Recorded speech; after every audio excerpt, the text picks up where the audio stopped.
Assalamualaikum warahmatullahi wabarakatuh. Selamat siang, perkenalkan nama saya Niswatin Hasanah, salah satu dosen di Politeknik Negeri Jember, jurusan Peternakan, program studi Produksi Ternak. Pada kesempatan kali ini, saya akan menjelaskan salah satu mata kuliah yang saya ampu dengan menggunakan metode DIA, Delivery Interaction Assessment. Adapun mata kuliah yang saya bawakan kali ini yaitu mata kuliah kewirausahaan dengan kode mata kuliah TNK 6601 yang memiliki bobot 2 SKS teori. Mata kuliah ini dapat ditempuh mahasiswa semester 6 pada prodi Produksi Ternak.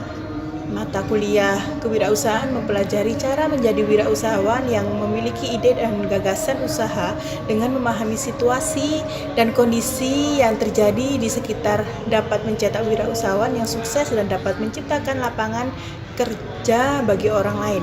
Mata kuliah ini juga merupakan implementasi dari berbagai teori yang diajarkan dalam kewirausahaan, sehingga mahasiswa diharapkan dapat menjadi wirausahawan baru yang memiliki ide dan implementasi mengenai lapangan usaha baru yang dapat memajukan perekonomian pribadi dan perusahaan di bidang peternakan. Capaian pembelajaran mata kuliah yang pertama adalah mampu memiliki semangat kemandirian, kejuangan, kewirausahaan, dan prinsip-prinsip kepemimpinan, komunikasi, dan manajemen sumber daya peternakan sehingga mampu mengimplementasikan dalam dunia kerja. CPMK yang kedua adalah mampu menentukan kinerja mandiri, bermutu, terstruktur, dan melakukan analisa usaha dan pemasaran dengan strategi perencanaan usaha dan prediksi yang tepat sehingga menghasilkan keuntungan yang optimal.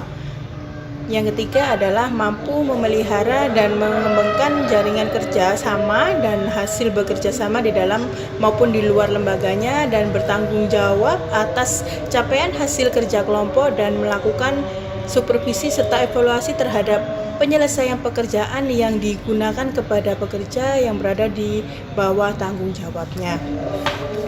Untuk mata kuliah pembelajaran pada mata kuliah ini materinya ada beberapa. Yang pertama, manfaat kewirausahaan. Kedua, memiliki spirit berwirausaha. Ketiga, karakter kewirausahaan. Keempat, kompetensi komunikasi dan interpersonal. Kelima adalah motivasi berprestasi dan bekerja sama. 6. Menginovasi produk dan layanan unggul. 7. Memahami etika bisnis dan tanggung jawab sosial dalam berbisnis. Kemudian UTS. Minggu ke-9 memiliki kemampuan business life skills, menganalisis peluang usaha baru di bidang peternakan. Selanjutnya strategi permodalan, kemitraan, dan kredit, menyusun perencanaan usaha peternakan dan produk peternakan. Ke-13 break even point dan marketing. 14 digital marketing produk peternakan. 15 bauran pemasaran produk peternakan, dan terakhir adalah di UAS. Untuk strategi pembelajaran saya menggunakan sistem student centered learning SCL atau pembelajaran yang berpusat pada mahasiswa, di mana selain ceramah juga dilakukan diskusi secara aktif dengan mahasiswa. Untuk proses pembelajaran saya menggunakan ruang kelas sehingga dapat berinteraksi secara langsung dengan mahasiswa. Pengiriman tugas terstruktur dan absensi mahasiswa melalui LMS, Learning Management System Police, dengan link berikut yaitu https://elearningpolice.ac.id. Materi kuliah dan bahan bacaan diinformasikan sejak awal perkuliahan yang dapat diakses melalui LMS Police untuk menambah wawasan dan pemahaman materi kuliah. Mahasiswa diberikan tugas terstruktur dan belajar mandiri. Selanjutnya, bobot yang saya gunakan dengan rencana evaluasi penilaian mahasiswa antara lain aktivitas partisipatif atau case method sebesar 25%, yaitu ketepatan, keaktifan, dan penguasaan dalam memahami materi, manfaat kewirausahaan, memiliki spirit wirausaha, karakter berwirausaha, kompetensi komunikasi dan interpersonal, motivasi berprestasi dan kerjasama, inovasi produk dan layanan unggul, memahami etika bisnis dan tanggung jawab sosial dalam berbisnis, memiliki kemampuan business life skill, menganalisis peluang usaha baru di bidang peternakan, dan strategi permodalan, kemitraan, dan Kredit menyusun perencanaan peternakan dan produk peternakan. Break-even point dan marketing, digital marketing pada produk peternakan dan bauran pemasaran untuk peternakan. Hasil proyek atau team based project sebesar 25%, keterampilan, keaktifan, dan penguasaan mahasiswa dalam berwirausaha, perhitungan break-even point, dan marketing produk peternakan. Untuk kognitif atau pengetahuan teori, pengetahuan terdiri dari tugas 10%, yaitu hasil pengerjaan mahasiswa dari tugas yang diberikan. Kuis 10%, hasil pengerjaan mahasiswa terkait soal kuis yang diberikan. Ujian tengah semester 15%, hasil jawaban soal dikerjakan oleh mahasiswa terkait pemahaman terhadap materi kuliah dari pertemuan pertama hingga ke-7. Kemudian UAS 15%, hasil jawaban soal yang dikerjakan oleh mahasiswa terkait pemahaman terhadap materi pertemuan 9 sampai ke-15 dengan total presentasi evaluasi 100%, yang kemudian dikonversikan dalam nilai akhir. Nilai A 81 sampai 100, AB 76 sampai 80, nilai B 71 sampai 75, BC 66 sampai 70, nilai C 56 sampai 65, D 46 sampai 55, nilai E kurang dari 45. Batas lulus adalah nilai 60 atau nilai C. Nilai kurang dari 60 dapat mengikuti ujian perbaikan. Untuk penugasan, menyesuaikan dengan materi yang diterima mahasiswa dapat dilaksanakan secara kelompok apabila tugas yang diberikan mereview dari materi yang diterima dan dipresentasikan. Selanjutnya dilakukan secara individu apabila tugas yang diberikan tugas terstruktur dapat dikumpulkan melalui LMS Poly-J dengan format nama mahasiswa, spasi NIM, dan tugas dikumpulkan 1 minggu sebelum materi selanjutnya dimulai. Selanjutnya referensi yang dapat digunakan mahasiswa yaitu dari Bukhari Alma 2006 Kewirausahaan edisi ke-10 Bandung dan Alfa Beta. Apabila perkuliahan ini saya menekankan pada mahasiswa untuk lebih disiplin, di mana toleransi keterlambatan join kuliah 10 menit, menggunakan seragam rapi saat perkuliahan dimulai, dan memperhatikan kuliah dengan baik. Jika terdapat mahasiswa yang berhalangan hadir, dapat mengirimkan surat izin dari orang tua atau surat izin legal dari institusi. Dan selain itu, mahasiswa dapat secara langsung berinteraksi dengan dosen, yang dimana mahasiswa diperbolehkan bertanya. Dosen menerima kritik dan saran untuk perbaikan dalam perkuliahan, dan dosen secara terbuka menginformasikan nilai jika ada mahasiswa yang bertanya. Setelah video ini, ada beberapa proses pembelajaran yang saya lakukan di mata kuliah kewirausahaan. Berikut cuplikannya. Assalamualaikum warahmatullahi wabarakatuh.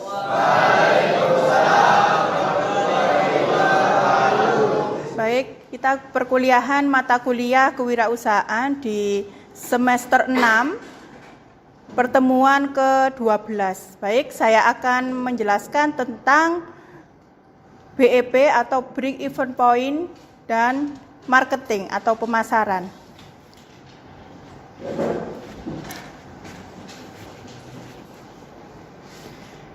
Analisis finansial kelayakan usaha, ada beberapa indikator yang ingin saya jelaskan pada saudara. Yang pertama adalah perhitungan atau pendapatan atau P, yang dinyamakan P atau pendapatan, yaitu pengurangan dari total biaya produksi dikurangi penerimaan.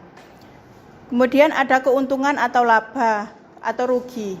Dalam suatu usaha itu tidak mesti kita melakukan atau suatu usaha itu selalu berhasil. Bisa saja minus lah. Minus ini dari mana? Bisa saja disebabkan oleh faktor internal atau eksternal.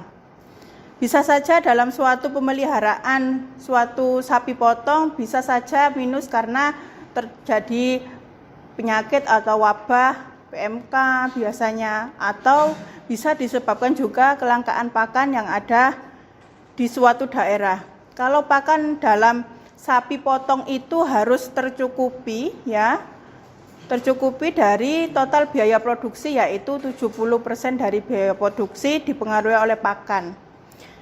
Kemudian ada indikator yang lain yaitu revenue atau RC ratio, yaitu kelayakan ini biasanya dalam suatu usaha lebih dari angka 1. Ketika angka 1-nya itu di atas angka 1, 1,5, 1,6, 1,7, itu menandakan suatu usaha tersebut itu layak untuk dikembangkan. Nah, kemudian ada juga break even point, yaitu titik impas. Kita menyebutnya kalau break even point ini titik impas dia tidak rugi dan dia tidak untung. Kita kenapa sih menentukan BEP itu penting, Bu? Penting karena nantinya kita tahu dia itu layak untuk dikembangkan atau dia hanya cukup stagnan di situ. Kalau BEP-nya itu BEP usaha sapi potong misalnya ada 7 juta rupiah, ya, 7 juta rupiah artinya kita menjualnya itu lebih dari 7 juta. Nah, kenapa lebih dari 7 juta? Karena kita akan mengambil atau mengembangkan suatu usaha itu dari laba tersebut. Bisa di atas 8 juta, 9 juta. Kalau kita lakunya hanya 5.500.000 sapinya. Artinya kita apa? Rugi karena apa? Misalnya kita tiba-tiba dalam suatu usaha ya, dia itu sapinya hampir sekarat nih. Sekarat karena apa, Bu? PMK misalnya. PMK kemudian dia kalau nggak disembeli hari ini, Bu, dia jadi bangkai, malah 0 rupiah. Kita juallah ke RPH yang mau menerima dia dengan kasusnya kukunya luar biasa ya. Penyakit PMK ini dia sudah secara fisik itu tidak fit begitu. Terpaksa dipotong di RPH. Ketika sudah dipotong di RPH, harganya ternyata hanya laku 5 juta. Artinya kan rugi. Belinya aja bisa saja 5.500.000. Nah, kalau kita tidak potong, kita tidak jual saat itu juga, nantinya rugi. Ruginya karena apa? Ya memang pada pandemi PMK itu sangat sulit untuk mendapatkan keuntungan. Ya, dia dijual dengan harga yang sangat-sangat murah. Makanya di sini dalam mata kuliah kewirausahaan itu dibutuhkan cara menganalisis break even point. Usaha tersebut kita bisa tingkatkan atau kita kembangkan dengan inovasi-inovasi. Nah, nantinya setelah kita mengetahui break even point, nilai dari produk yang kita jual berapa, kemudian kita tahu di pemasaran bagaimana. Pemasarannya itu bisa saja melalui media sosial atau di digital marketing ya. Karena di marketing juga ada 4P yang nantinya akan saya jelaskan di sini.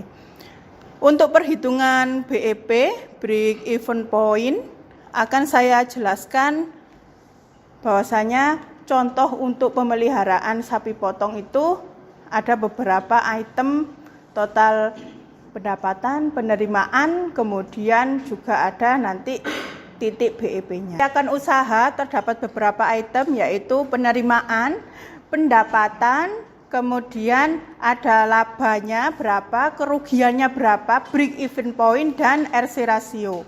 Nah, dari beberapa item tersebut kita dapat diskusikan, yaitu yang pertama TC atau total cost, itu dari FC per visi. Nah, TC itu dari mana? Dari total biaya yang ada. Kemudian ada biaya tetap dan variabel. Bedanya biaya tetap dan biaya variabel adalah kalau tetap dia tidak berubah-ubah di dalam satu periode produksi. Kalau biaya variabel dia selalu berubah-ubah di dalam satu periode produksi. Karena variabelnya itu berubah-ubah di dalamnya, yaitu ada item pakan.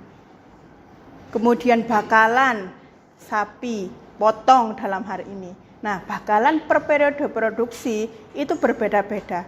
Satu periode produksi bisa sampai 3 bulan. Dia bisa memasukkan 100 bakalan, kemudian ada juga yang 200 bakalan.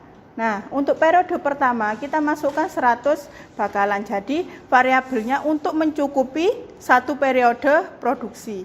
Nah, ada beberapa juga yang ingin memasukkan item-item yang lainnya. Ketika bakalannya berubah, total pakan, total vaksin, obat, dan tenaga kerja juga berubah. Nah, di sini pada keuntungan adalah Pi sama dengan TR min TC, yaitu pendapatan bersih peternak sama dengan total revenue dikurangi total cost. Revenue ini dari mana, Bu? Dari penjualan feses juga bisa, yang digunakan untuk kompos. Kemudian bisa saja dari penjualan akhir dari pemeliharaan sapi potong. Perbedaan dari biaya tetap dan biaya variabel adalah jika biaya tetap dia tidak berubah-ubah di dalam satu periode produksi selama 3 bulan masa pemeliharaan sapi potong. Namun untuk biaya variabel dia berubah-ubah karena tergantung dari berapa bakalan yang akan dipelihara dalam satu periode. Variabel terdiri dari biaya pembelian bakalan. Yang kedua, ada pakan. Pakan termasuk konsentrat dan hijauan. Kemudian ada vaksin, ada kemudian ada juga biaya tenaga kerja yang ada di dalamnya. Mengapa tenaga kerja ini juga berubah-ubah, Bu? Berubah karena di periode pertama dia hanya melihara 50 misalnya. Ternyata variabel kedua ya, dia di periode kedua dia memelihara 100. Jadi tenaga kerja yang digunakan biasanya 10 bisa menambah menjadi 20 tergantung bakalan yang dipelihara pada saat produksi begitu. Kemudian ada lagi yang namanya listrik dan air. Kenapa, Bu, listrik ini juga berubah-ubah? Iya, karena untuk memberi pakan itu kan butuh air ya. Misalnya konsentrat biasanya dicampur dengan air diberikan pada sapi. Nah, juga sapi ini juga meminum air. Nah, itu termasuk variabel berubah-ubah di dalam setiap periode produksi. Kemudian ada juga listrik ya. Listrik ini sangat berpengaruh, apalagi untuk misalnya chopper dari mesin listrik misalnya, atau biasanya chopper dari diesel ya. Nah, diesel ini kan butuh juga solar untuk mengoperasikannya. Itu juga masuk di biaya variabel. Listrik pun juga untuk menghidupkan kandang, kemudian kantor anak kandang itu juga termasuk biaya variabel di dalamnya. Banyak sekali biaya variabel yang lainnya untuk memelihara suatu sapi potong. Nah, di sini sebagai seorang wirausahawan di bidang peternakan, saudara harus tahu item per itemnya berapa.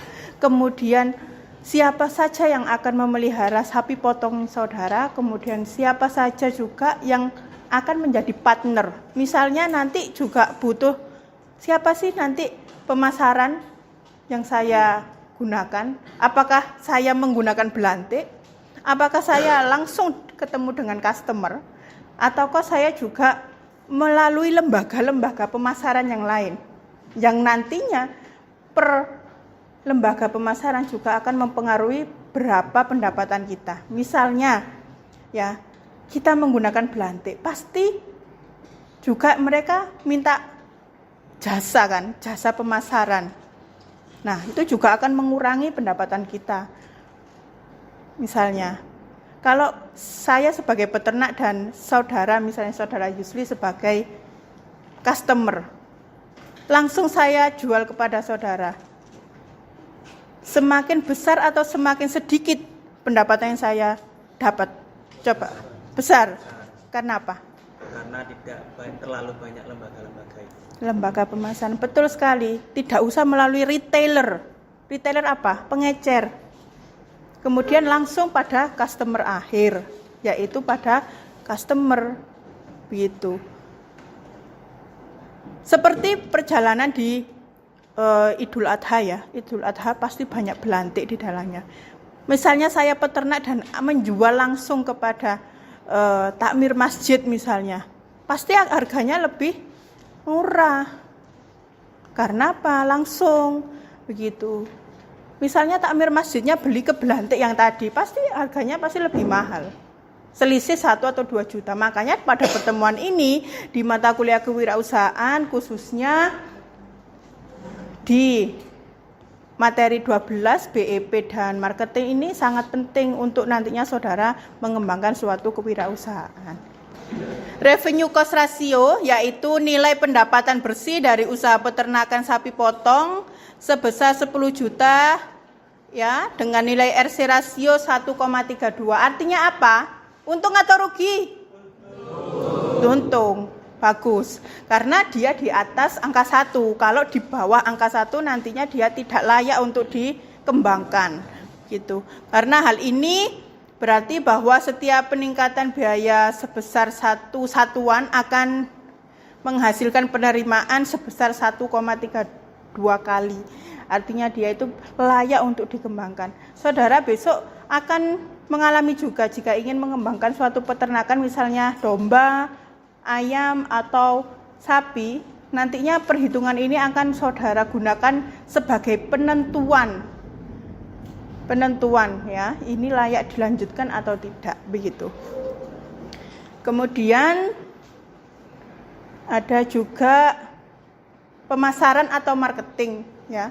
Kenapa dalam BEP perhitungan ketika sudah menentukan berapa sih BEP sapi potong untuk hari ini, misalnya menemukan 11 juta ya. Jadi saudara menghitungnya adalah saya akan menjualnya 15 atau 20 juta supaya saya bisa menutupi biaya produksi dan saya pun juga mendapat untung atau laba. Nah, setelah untung atau labanya itu terhitung ya, kita juga harus memperhatikan aspek yaitu pemasaran atau marketing. Kenapa ini sangat-sangat penting? Saudara, apakah pernah mendengar bahwasanya ayam broiler itu harganya jatuh? Ada yang pernah dengar? Ada. Jatuh karena apa? Dia tidak punya pemasaran yang jitu. Ketika kita memproduksi harus tahu segmentasi pasarnya di mana. Kemudian di saat-saat yang bagaimana kita menjual. Bayangkan saja.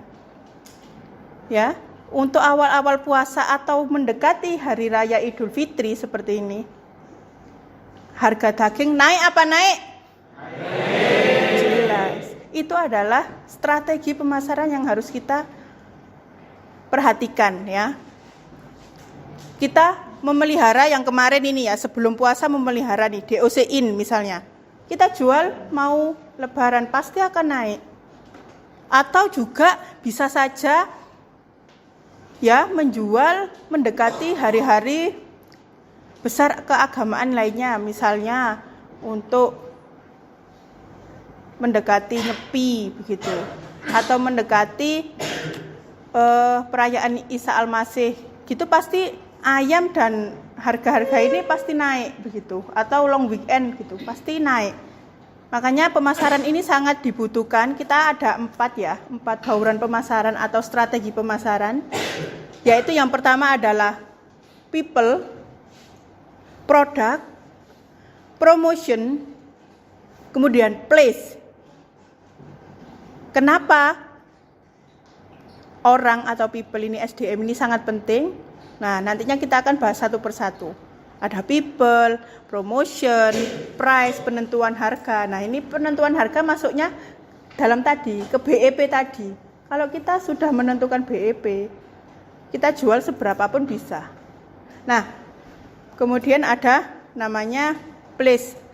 Bayangkan saudara menjual ayam geprek di Mastrip dengan yang di McD, sampingnya atau depannya Transmart, lebih persentase yang mana? McD kan? Karena apa? Dia tempatnya di jantung kota, antar kabupaten. Kemudian jalan rayanya di sebelah depan atau di Transmart. Nah, hal-hal seperti itu harus diperhatikan ya dalam suatu usaha dan berwirausaha. Karena place itu akan bisa jadi nomor 1 ya. Kalau kita rasakan rasanya produk McD kan ya gitu-gitu saja sih. Apa bedanya dengan Sabana? Sebenarnya kan sama aja. Sama-sama ayam crispy. Namun bedanya yang McD punya branding, punya marketing, punya divisi pemasaran. Sebenarnya sama saja kan. Bayangkan untuk McD kan biasanya harganya berapa? 100 ribuan untuk satu paket. Sabana 20 ribu sudah 2 paket. Nah, fungsinya pemasaran atau marketing itu begitu. Jadi 4P ini sangat mempengaruhi ya. People ini bagaimana kita merekrut SDM yang tangguh. SDM yang tahu akan pemasaran itu bagaimana. Ya. Kedua adalah price, ada penentuan harga. Kita loh, McD kenapa 100 ribu itu loh. Masih banyak yang mau, sampai antri-antri itu. Kalau dibawa pulang itu. Kenapa seperti itu? Kira-kira? Karena juga penentuan harganya meskipun mahal, dia itu ada promosi dan misalnya gini, harganya 200 ribu, diskon 50%, jadinya 100 ribu. Padahal memang harganya 100 ribu. Betul apa betul? Nah, gunanya ilmu pemasaran itu di situ, Dek. Kita membranding produk kita itu bagaimana nantinya. Developing social marketing strategis atau pengembangan ya sosial bermarketing atau strategi pemasaran terdapat 4, yaitu produk, mendesain dan penawaran marketing. Ada price, mengelola biaya dari perubahan perilaku. Nah, misalnya perubahan perilaku ini bagaimana? Saudara masuk ke dalam Matahari misalnya, tidak ingin membeli apapun, sesuatu nggak pengen, pokoknya saya punya jatah bulanan sekian, ya sekian, nggak boleh belanja-belanja sebelum tanggal 1 misalnya. Namun ketika saudara masuk di dalam Matahari, ya, ternyata di sana ada namanya diskon 70/20, ada bonus yang punya ID card, ada bonus member. Nah, hal-hal seperti itu perubahan di price-nya ini kita harus perhatikan seperti itu ketika menjadi wirausahawan. Karena price itu sangat mempengaruhi keputusan pembelian customer. Ya, yang saudara ini awalnya tidak kepengen beli apa-apa, jadi pengen beli sesuatu karena potongan harga yang sebetulnya adalah diskon itu palsu belaka. Ya, hanya ingin menarik customer, namun harganya tetap segitu-segitu saja, tetap 100 ribu, 200 ribu begitu. Namun saudara sebagai wirausahawan harus mensiasati price seperti di e-katalog saya tadi, di e-katalog Domba Hub, yang harusnya dia itu tetap harganya ya 2 juta per ekor domba. Di katalog saya tulis 4 juta, diskon 50%. Boleh apa boleh? Boleh, ketemunya berapa? 2 juta. Tetap harganya tetap 2 juta dan saya pun tetap mendapatkan laba dari transaksi tersebut. Nah, tujuannya dari digital marketing itu bisa sebagai kita untuk mengeksplor ya teori-teori marketing di bidang price atau harga. Nah, place ini pada sektor peternakan kita bisa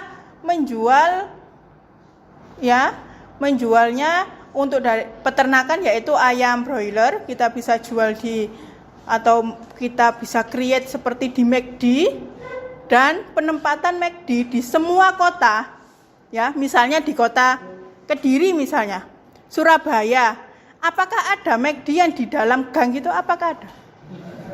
Tidak ada, karena branding atau marketing dari McD tersebut adalah di tengah kota. Ketika di pinggir jalan, di tengah-tengah kota, pusat kota, apapun yang dijual pasti laku. Betul apa betul? Nah, untuk McD apakah ya rasanya apakah ya sama dengan Sabana? Sama sebetulnya.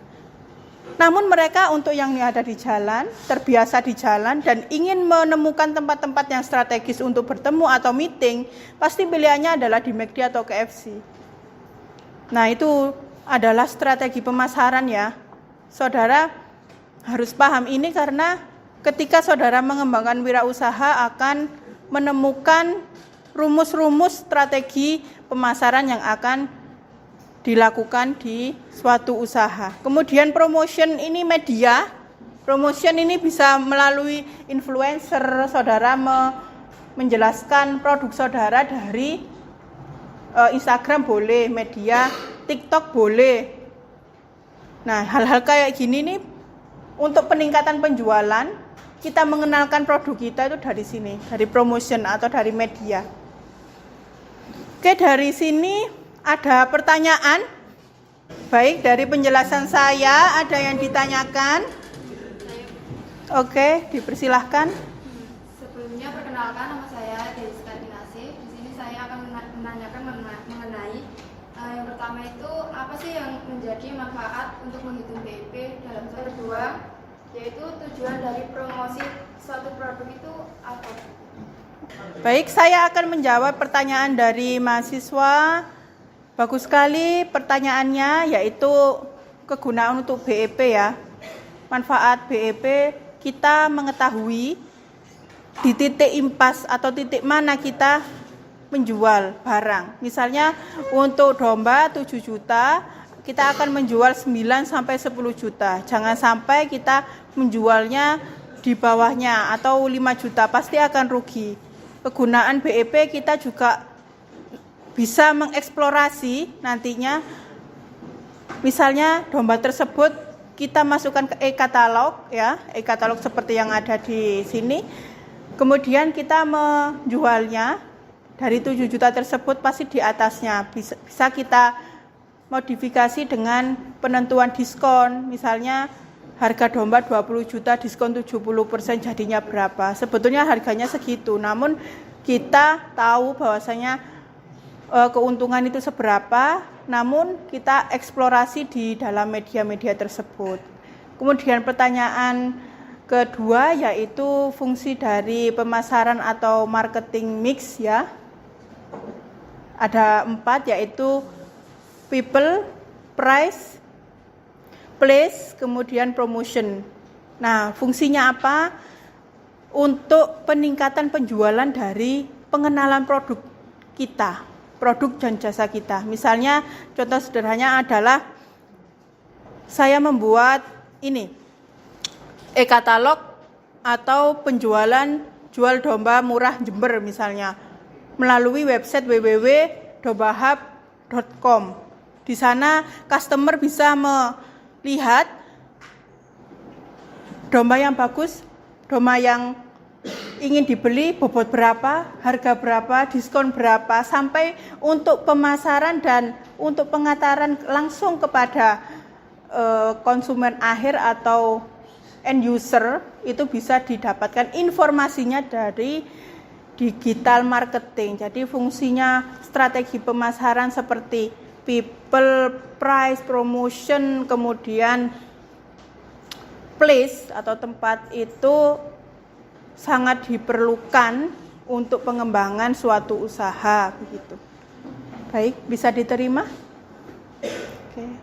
Baik, saya akan menjelaskan marketing mix, yaitu dia berfungsi untuk peningkatan penjualan melalui strategi 4P atau bauran pemasaran, yaitu produk, price, place, dan promotion. Yang pertama adalah kualitas produknya ini bagaimana. Kalau kualitas produk ini sudah di atas atau sudah memiliki PIRT, sudah memiliki BPOM, itu kita kembangkan di produknya. Ya, produk ini sangat penting untuk peningkatan pendapatan dari strategi pemasaran. Yang kedua adalah price. Nah, price ini penentuan harga, bisa kita Itu dengan perhitungan BEP, kemudian penghitungan pendapatan, kemudian penentuan harga atau list price, kemudian diskon. Paymentnya ini kan biasanya ada pembayaran melalui OVO, diskon 5%, pembayaran melalui QR Code Shopee Pay. Kan biasanya begitu ya, mendapatkan diskon 50%. Nah, kemudahan pembayaran ini juga akan berpengaruh pada penjualan juga. Berpengaruh pada penjualan. Jadi, strategi-strategi marketing ini bisa kita terapkan pada payment atau pada pembayaran. Kemudian ada juga kita pembayaran boleh loh Bu, beli domba melalui kredit card, pakai kredit card boleh. Nah, kemudian pembayaran ini akan mempengaruhi segalanya, ya. Misalnya saudara lupa nih, enggak bawa dompet, ternyata hanya membawa HP, kita pakai ada Shopee Pay Bu, bisa. Nah, hal-hal seperti itu akan juga berpengaruh pada kemampuan untuk marketing ya, 4P ini di sini. Kemudian place. Nah, place ini ada channel, coverage, location, transportation. Misalnya kita menjual yang McD tadi itu tetap di tengah kota, juga akan meningkatkan pembayaran, kemudian akan juga peningkatan penjualan di dalam lokasi yang di pusat kota, di jantung kota, di pusat perkantoran juga pasti itu ada McD di dalamnya, seperti Surabaya, juga di Kediri juga, Jember juga begitu. Karena place ini sangat mempengaruhi ya, ada traffic, ada kemacetan juga pasti. Di sampingnya itu ada di pusat kota ada yang jualan untuk ayam crispy begitu. Nah, promotion ini bisa didapatkan atau kita membayar untuk influencer ya. Kita mempromosikan bisa menggunakan media-media pemasaran ya. Seperti Instagram, TikTok, Shopee, Tokopedia ini. Kalau untuk domba yang setelah saya penelitian itu, saya membuat e-katalog itu juga sebagian dari promosi ya, promosi produk-produk saya begitu. Baik, terima kasih untuk pertemuan ke-12 kali ini. Kesimpulan dari mata kuliah kewirausahaan pertemuan ke-12 adalah pentingnya menghitung break even point atau titik impas dan menentukan 4P marketing, yaitu place, product, people, dan promotion. Ketika saudara sudah menguasai ya perhitungan BEP dan biasa menguasai marketing atau strategi pemasaran 4P tersebut, saudara bisa meningkatkan penjualan produk saudara. Tetap semangat, tetap berproduktif dalam meningkatkan kewirausahaan produk-produk saudara. Saya akhiri, wassalamualaikum warahmatullahi wabarakatuh. Demikian penjelasan mata kuliah kewirausahaan yang saya sampaikan, semoga bisa bermanfaat. Terima kasih. Wassalamualaikum warahmatullahi wabarakatuh.